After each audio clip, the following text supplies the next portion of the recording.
Пистолетмен покушение болуп турда типа. Пистолетмен? Покушение дадат, ана билбейм, разбойный. Пистолет немелерде болчу? Бычактар. Бычак, дубинка, дай атайын дайынданып келип тур да. Азыр бирөө пока кармалып турат да, могу. Кетпей турбайбы? Тартасың, мына байкени.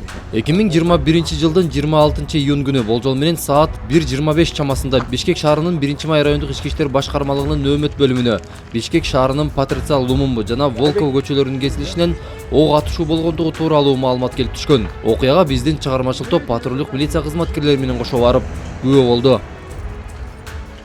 Бул жерде атыш кетишти. Мен ал балдарды тааныбайм. Мен кол көтөрүп эле машинага чыккан болгон. Машина бар болду сиз? Иә. Машинада сиз бар болдуз. Мен машинада бар болчумун. Бул жерде бирөө бар болчу. Алдында экөө бар болчу. Ана атышып кетти, ана айла жок качканга туура келди. Чыксам патруль эле атышып келаткан экен. Качтым айла жок. Кто с милиция? Мен болсо атчы деп мен төшүмдү монтсем. Атты да. Анан эми понял то, что бирдемке мындай анча неметкен жок. Анан я за ним побежал. Потом кто-то меня в дубинкой вот сюда ударил.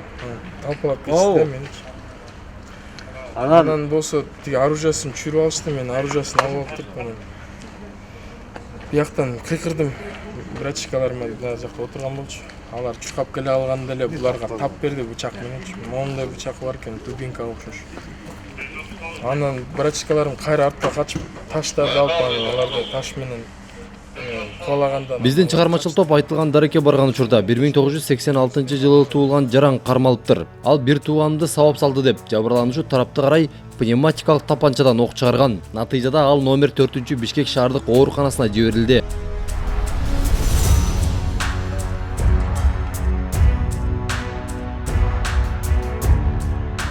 Вот здесь происходит издевательство над молодежью.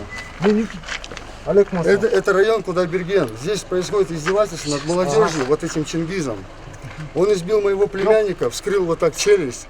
Я обращался много к кому, да, помогите. Никто против него ничего не может сделать. Он себя возомнил Богом или кем. Честно, даже если честно сказать, я его боюсь. Потому что он сказал, я все купил, все куплю, я сам мент, и я сам что хочешь сделаю, с кем хочешь. Все. И я когда сюда приехал с работы, у меня ничего нет. Я приехал с работы сюда, я увидел, вон там молодежь общается, гоняется. Я ладно, Чингиз, брат, можно тебя? Просто спросить, что ты хочешь? Я говорю, хочу спросить, ты зачем моего братишку обидел, племянника? Избил. Избили, не обидели, избили. Вот так зашито челюсть. Они сейчас приедут, заявление будут тоже писать. Пока боялись писать, Фрисеев говорил, да, потому что боялись его. А теперь, так как все узнали, все, пойдут тоже писать.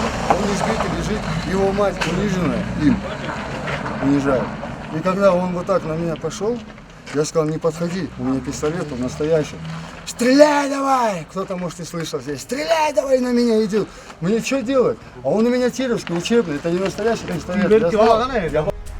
Ал эми бул окуя боюнча милиция тарабынан тийиштүү иштер аткарылып жаткандыгы маалым болду. Бул фактынын негизинде Жазык процессуалдык кодексинин 98-беренесинин негизинде 1986 жылы туулган Жаранга карата кылмыш иши козголуп, Бишкек шаардык убактылуу кармоочу жайына киргизилди.